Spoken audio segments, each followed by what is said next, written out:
ये बात है कैलाशपुर नाम के गांव की, जहां पर काफ़ी खुशहाली फैली हुई थी। वहां के लोग खेती करके अपने परिवार का पालन पोषण करते थे।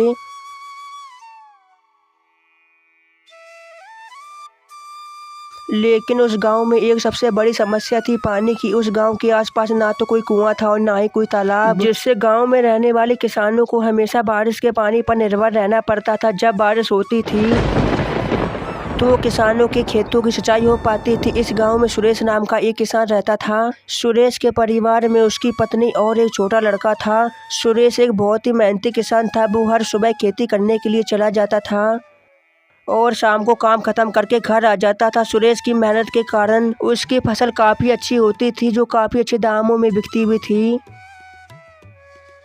पिंटू की मम्मी, मैं खेतों पर काम करने जा रहा हूँ, तुम मेरा टिफिन लगा दो। मैंने आपका टिफिन पहले ही लगा दिया है। आप शाम को घर पर आते समय लाला की दुकान से राशन ले आना। ठीक है, मैं ले आऊँगा।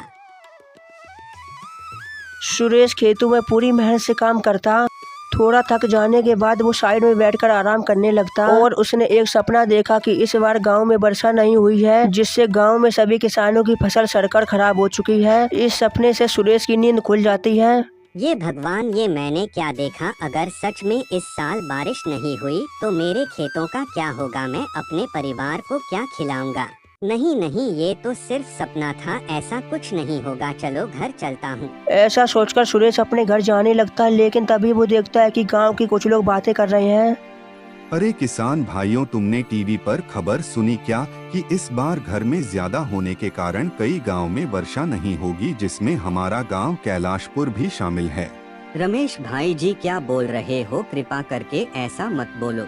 रामू भाई, अब इसमें मैं भला क्या कर सकता हूँ? एक तो हमारे गांव में तालाब या कुआं की नहीं है कि जिससे हम पानी लाकर खेतों की सिंचाई कर सके। हमें तो सिर्फ बारिश होने का ही इंतजार कर सकते हैं, बाकी सब भगवान के हाथ में है। बाप रे, लगता है मेरा सपना सच होने वाला है। नहीं नहीं, ऐसा कुछ नहीं होगा, मैं ज्यादा ही सोच रहा हूँ। ऐसा बोलकर वो अपने घर चला जाता है। अरे क्या हुआ, आज आप बहुत जल्दी घर आ गए और आप टेंशन में भी लग रहे हो। आखिर क्या बात है? अब मैं तुम्हें क्या बताऊं, वो सुनने में आ रहा है कि इस साल गर्मी ज्यादा होने के कारण हमारे गांव में बारिश नहीं होगी। और आज मुझे सपना भी आया कि इस साल बारिश नहीं हुई है और सभी गांव वालों की फसल सड़कों खराब हो चुकी है। आप ज्यादा परेशान मत हो, भगवान सब ठीक कर देंगे। आप हाथ पैर धो लो, मैं खाना लाती हूँ। परिवार के साथ खाना खाकर रात में सब सो जाते हैं, लेकिन सुरेश की तो मानो नींद ही उड़ गई थी। वो सारी रात बस यही सोचता रहा कि अगर इस बार वर्षा नहीं हुई तो वो अपने परिवार का पालन पोषण कैसे करेगा। लेकिन तभी उसका ध्यान रामू की बातों पर जाता है। रामू भाई, अब इसमें मैं भला क्या कर सकता हूँ? एक तो हमारे गांव में तालाब या कुआं की नहीं है कि जिससे हम पानी लाकर खेतों की सिंचाई कर सके। हमें तो सिर्फ बारिश होने का ही इंतजार कर सकते हैं, बाकी सब भगवान के हाथ में है। हाँ, ये ठीक रहेगा। अगर गांव वालों ने मेरा साथ दिया तो हमारा काम बड़े आराम से बन जाएगा। मैं सुबह ही गांव वालों के पास जाकर उन्हें समझने की कोशिश करूँगा। सुबह होते ही सुरेश गांव के कुछ लोगों के पास जाता है। राम राम किसान भाइयों, मैंने सुना है कि इस साल हमारे गांव में बारिश नहीं होगी। राम राम सुरेश भाई। हाँ भाई, आपने बिल्कुल सही सुना है। यही सोचकर तो मैं पिछले 2 दिनों से बहुत ज्यादा परेशान हूँ। अगर बारिश नहीं हुई तो हमारा परिवार तो भूखा ही मर जाएगा। नहीं भाई, ऐसा कुछ नहीं होगा। अगर आपने मेरा साथ दिया तो मैं सब कुछ ठीक कर दूंगा। आप लोग बस मेरे साथ सरपंच जी के घर चलो और मैं जो बोलूं उसमें हामी भर देना। ठीक है भाई, देखते हैं कि अब तुम क्या करोगे। किसान भाइयों, बोलो कैसे आना हुआ?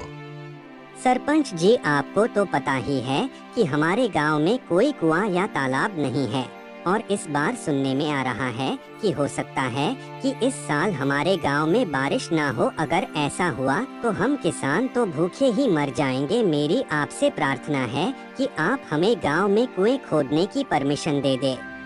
हाँ सुरेश, मैं भी यही सोच रहा था। तुम सब कल से कुएं खोदने के काम में लग जाना और जमीन की चिंता मत करो। वो मेरे खेतों की जमीन खाली पड़ी है तुम उसी में कुआं खोदना।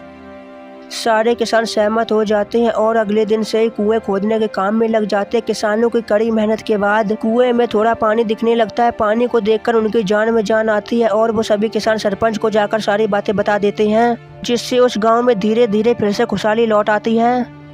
तो बस इतना ही था आज की इस वीडियो में। अगर आपको वीडियो पसंद आई हो तो वीडियो को एक लाइक करके हमारे चैनल को सब्सक्राइब जरूर कर देना और मैं मिलूंगा आपसे एक और नई वीडियो में। जब तक के लिए जय हिंद एवं राम राम।